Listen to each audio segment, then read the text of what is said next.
మళ్ళీ ఏదైనా కష్టం వస్తే నా దగ్గర రా, చేసి పెడతా. 39,000 వచ్చిందా?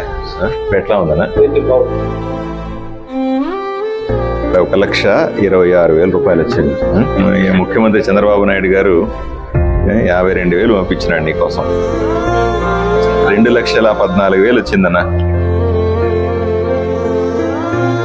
ముఖ్యమంత్రి సహాయ నిధి కోసం అప్లై చేసినటువంటి ఆదోని నుంచి వచ్చిన ప్రజలకందరికీ కూడా ఈరోజు సుమారుగా 12 చెక్కులు ఇవ్వడం జరిగింది.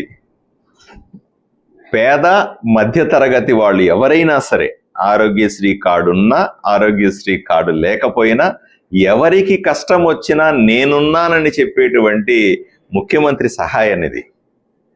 ఏ కష్టం వచ్చినా ఆరోగ్యం పోతో చాలా మంది అప్పుల పాలవుతున్న సందర్భంలో బిల్లులు పెట్టినప్పుడు ఎంత